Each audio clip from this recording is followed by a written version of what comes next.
In Rhodesia, the triumph of Mr. Mugabe. It's all right for the Africans, but what about the whites?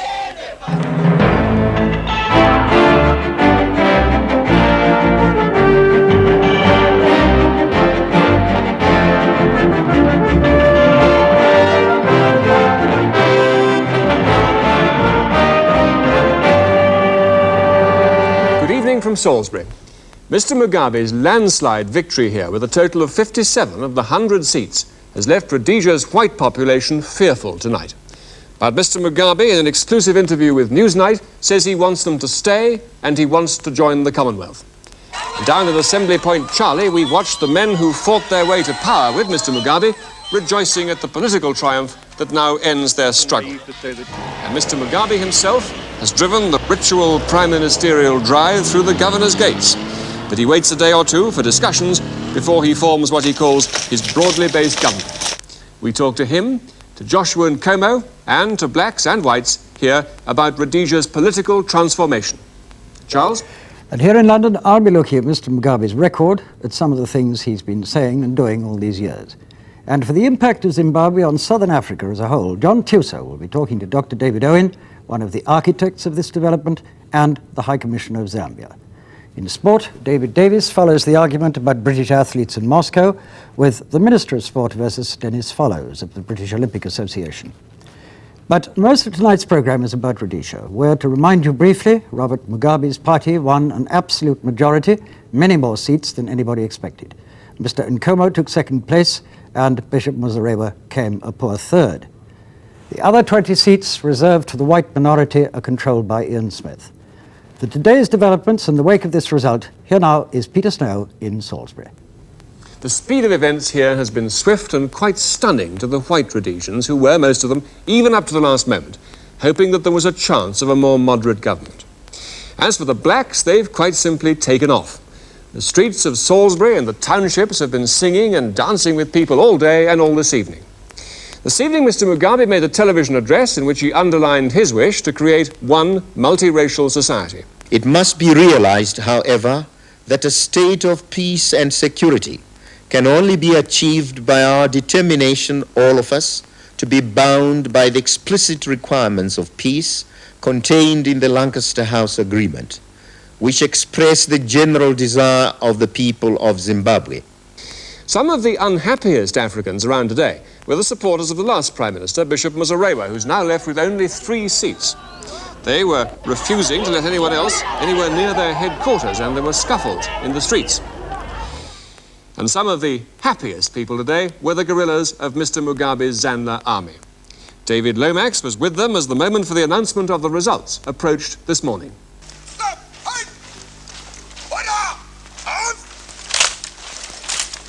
In Assembly Camp Charlie, there are 1,500 of Mr. Mugabe's Zanla guerrillas.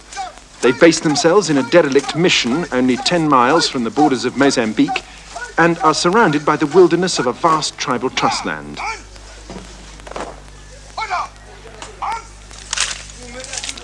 And there was also that now familiar sight of a Rhodesian security presence. There are 27 Rhodesian territorials here and a handful of British monitors who are staying on to help with liaison.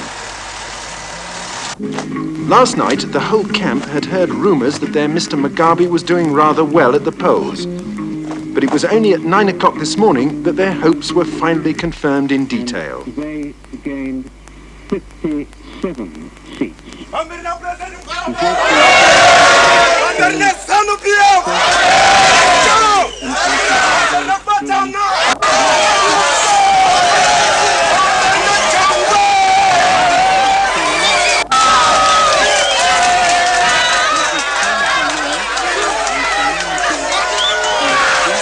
do you feel about the result, the news of the result you just heard? Well, I feel they are free and fair. They are very good and exciting. What you want now is unity. Since everything is over, I'm very glad bloodshed is now ended. And I hope everybody, part and parcel of this country, is going to follow the next government. What do you feel about the result? Well, I feel very good, feel very victorious.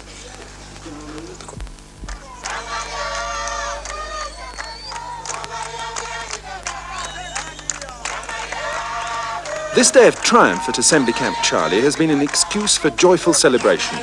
But now that the fighting is over, one of the biggest problems facing the guerrillas and their new government will be how to set up a united Zimbabwean army after 7 years of civil war.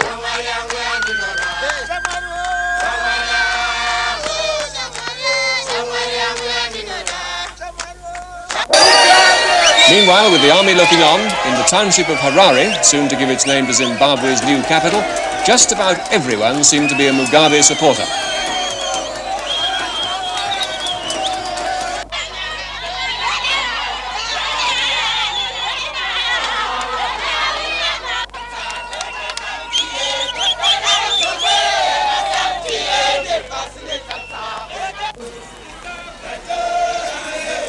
Here in Harare, Mr. Mugabe will soon inherit these problems of housing and urban poverty, and people's expectations are high. Mugabe is going to give people food, houses, farms, money and everything they want. And What's Mr. Mugabe going to do for you? Employment for my husband, betterment for my husband, schools, clinics, peace. I think that's the things that I want. What will you do if Mr. Mugabe doesn't give you these things? I don't expect it, and I don't want to think about it. I'm sure he won't disappoint us. I'm sure of it. Thank you. We want a good and free country to live in. And what else? Jobs, good houses, better pay, and things like that. Do you think Mr. Mugabe... I'm very happy about the victory of Mr. Mugabe, and I'm expecting big changes, such as people in the squatters will be removed to good houses. In the jobs, we'll be having equal jobs, equal money, and everything like that. There will be no racial discrimination between people. How will you feel if Mr. Mugabe fails to bring these changes? Well, that will leave it to the people. Within an hour of the news breaking this morning, Mr. Mugabe's supporters were pouring into the city centre. It wasn't a sight this smart and mainly European business section had seen before.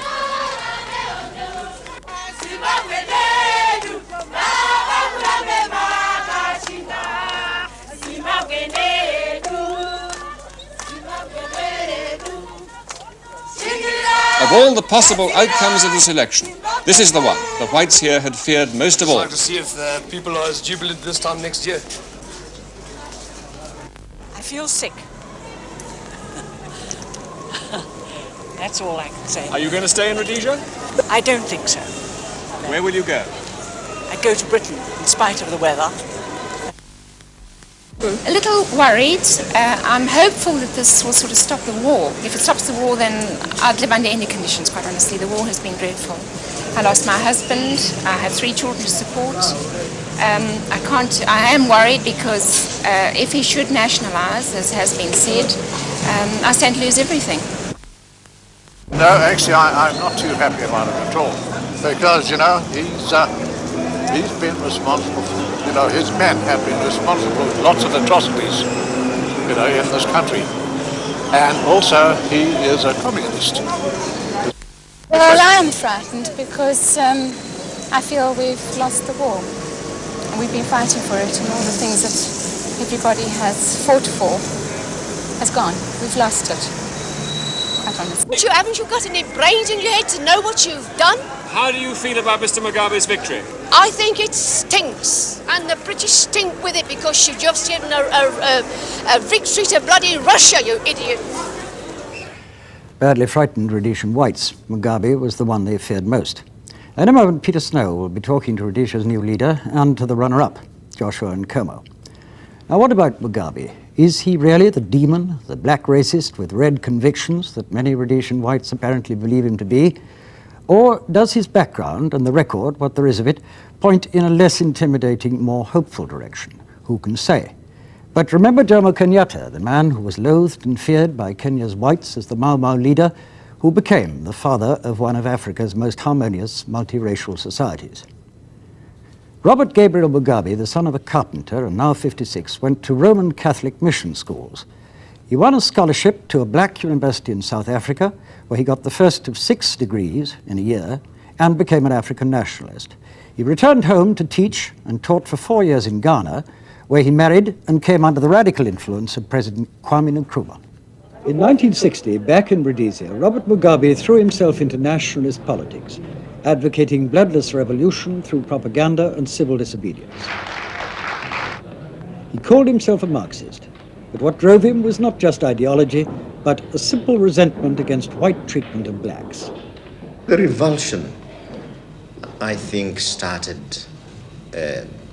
through the stories that our parents used to narrate to us, how the white man came to the country, how he grabbed the land, and in a society where you have a class whose main purpose and accepted privilege is to exploit others, you naturally get revulsed if the majority of people are being oppressed, being exploited. You can't avoid, if you have any moral principles at all, the call to do something about it. As black civil disobedience mounted, Mugabe was several times arrested. By now, he was calling for rule by an African majority. He said he would negotiate with the British, but not with the Rhodesian white majority. He denounced them as cowboys, and he was arrested for that. In 1964, the government cracked down on the whole black nationalist movement. This time, Mugabe was detained without trial for 10 years. He used his time in jail to teach and to study, passing 3 law exams. On his release, he slipped across the border to Mozambique, where the new Marxist Frelimo government gave him refuge. There he founded his own Zimbabwe African National Liberation Army, ZANLA. Many of his old comrades, some of them former fellow prisoners, joined him. Pamberini sana. Pamberini Central Committee. The High Command. The General Staff. Pamberini Momo Zimbabwe. Pamberini Hondo. Pamberini Chimre. By now, Mugabe was convinced that only violence would bring about radical change. There was the whole history of our having tried non-violent methods. They had failed completely. And neither the settler regime nor Britain heeded our cries. They just wouldn't move. They wouldn't yield an inch. And so we decided, without any qualms about it, that armed struggle would be the right thing.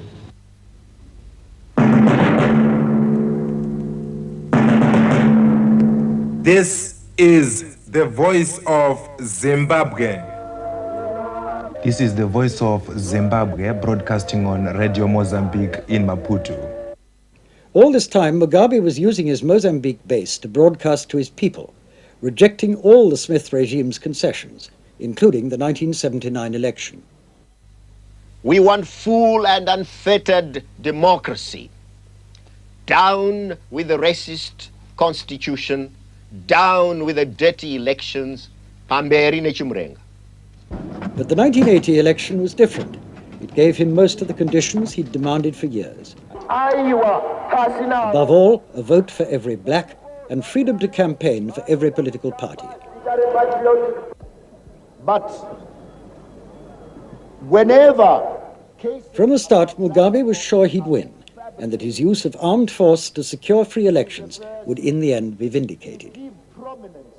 In politics, you have to have an inbuilt system of shock absorbers. And I just don't care what they say, as long as I know I'm right. So they can say anything in their papers, damage me in every way possible, as long as the people I lead are behind me and approve of what we are doing. That's what matters. The rest of the world will one day, you see, be persuaded to believe we were right when we resorted to armed struggle. Mr. Mugabe's election manifesto was greeted widely as a remarkably moderate document for one who many see as a man dedicated to a Marxist transformation of this country. But there are 2 passages in it which have led to fears on the part of the whites here. First, on industry and the economy. The manifesto says, a socialist transformation process will be brought underway in many sectors of the economy. And then on land, the manifesto says, a ZANU government will acquire as much land from the private sector as is necessary for the resettlement of the peasants who are currently on poor land or are without land. Well, earlier this evening, after his broadcast to the nation, as Rhodesia's Prime Minister-designate, I spoke to Mr. Mugabe and I asked whether we should now take it that this country will now lean more towards the Soviet Union and China than towards the West. We are going to pursue a policy of non-alignment, but that does not deny us the right to be associated with members of either bloc on the basis of mutual understanding. We would want to see ourselves a member of the non-aligned movement and participate in the deliberations of that organization. We also would want to see ourselves become a member of the Commonwealth as well as a member of the United Nations. But in relation to the two blocs, we are going to be absolutely neutral. We'll make friends, of course, with members of either side. What about your relations with South Africa? Are you going to provide shelter to armed guerrillas who want to fight against the South African government's policies? No, I have already said that we are going to follow a policy, a realistic policy in relation to South Africa.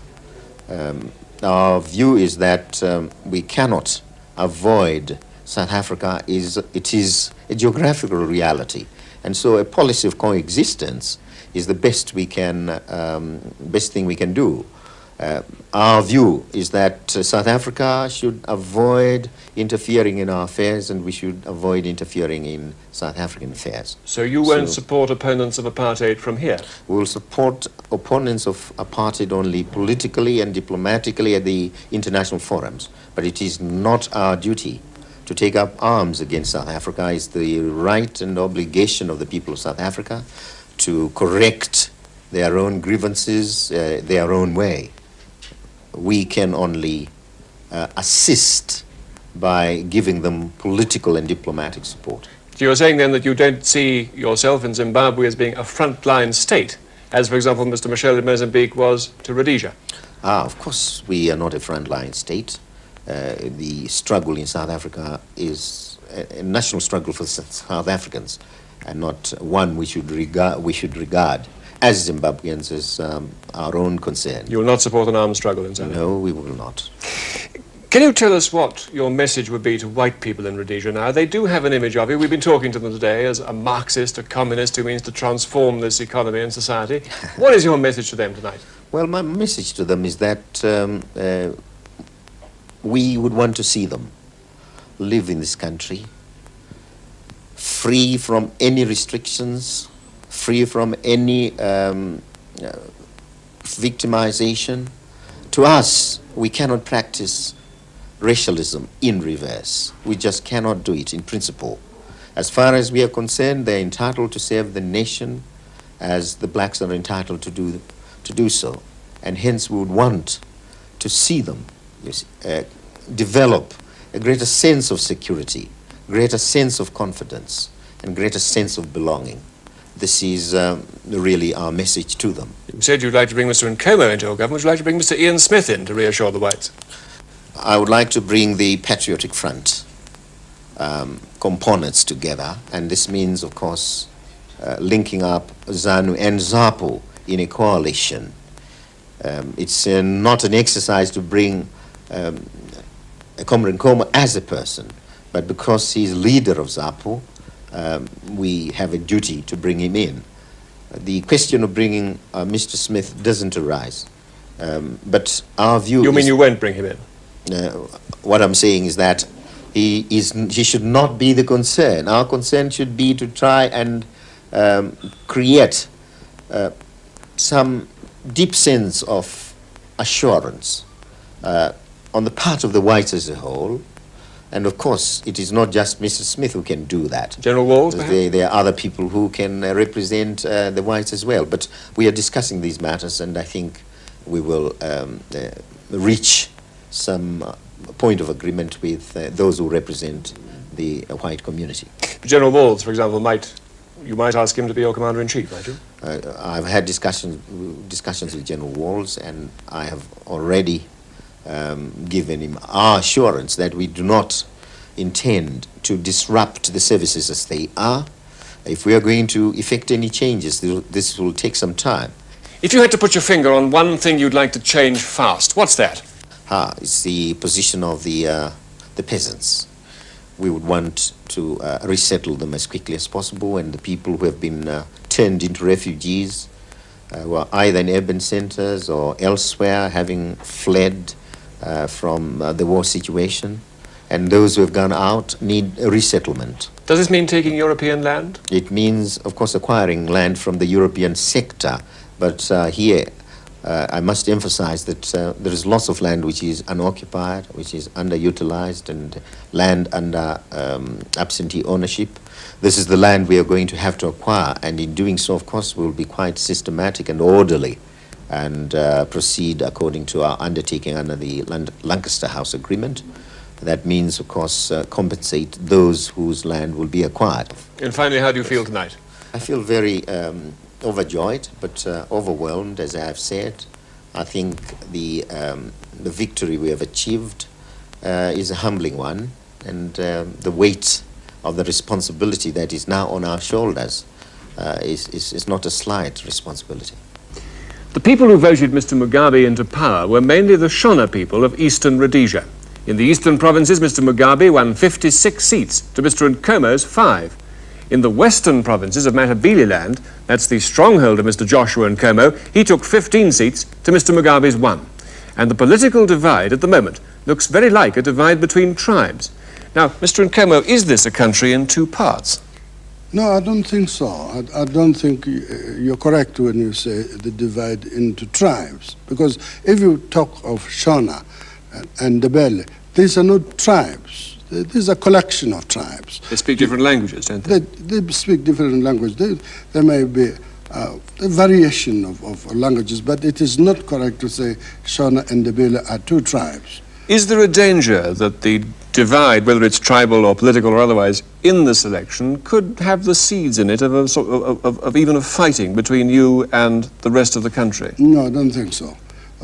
I don't think that there would be fighting, and if there is a fighting, it would not be based on tribe or any divide of that kind. It appears, one would say this in the face of it, but I do not think so. You have got to consider that our party, ZAPO, which is Patriotic Front now, is not a tribal party. 90% of the members of the executive are what you call the Shona, the group of tribes under this terminology. So I don't think it is correct that one would say the consideration was of tribe, considering the setup of the executive. Are you still very bitter at the campaign that Mr. Mugabe waged? I never was bitter. That's one thing I don't have. Why do you think so? You appeared at one stage, a number of stages, to be referring to him as Idi Amin. I know you didn't mention him by name, but you did mention that Idi Amin was campaigning in Rhodesia. No, I didn't say that. I didn't say Idi Amin was campaigning. I said if there are people who compel you by force, who want to get votes out of you by compulsion, then you must be careful that you do not elect an Idi Amin. Who were you referring to? I referred to people who did. It was not just Mr. Mugabe. One person. I'm not going to say those things. It was not just one person. It was not just one party. There were two or so parties that were doing that type of thing. Well, whatever you felt at the time, what do you feel about Mr. Mugabe now? Will you join his government? Well, that depends on our negotiations. We're going to talk about this. But would you like to? Well, it's not a question of liking. He'd like you to. Well, I don't think it's just liking to. It's the consideration of the importance of that arrangement in as far as the national affairs are concerned. So it's not a question of liking to, it's a question as to whether it would be to the national interest. If he asked you to be president of the new Zimbabwe, would you accept? No, no thanks. Why not? A constitutional president really is an inactive job. Very inactive, and I'm not the type of person who would sit there for just this constitutional figurehead, and that type of thing, no thanks. So it's got to be a ministerial job? I suppose so, yes. What sort of job would you like? No, we're going to discuss about that. Finally, what sort of change would you particularly like to see in this country as soon as possible? Well, the most important change in this country is that of our people recognizing themselves as one. What I mean is this: we have been divided into racial groups, white people, black people, so that all that was different, and be it in economic life, be it in ordinary social life, was based on this black and white. Once you change this and you make our people feel that they're one, then all those things that were divided along those lines could be solved. Mr. Nkomo, thank you very much. Mr. Joshua Nkomo, who won 20 of the 80 African seats in the results this morning, making, of course, 20 of the 100 total seats in the new parliament, including the whites. Peter Stowe there in Salisbury.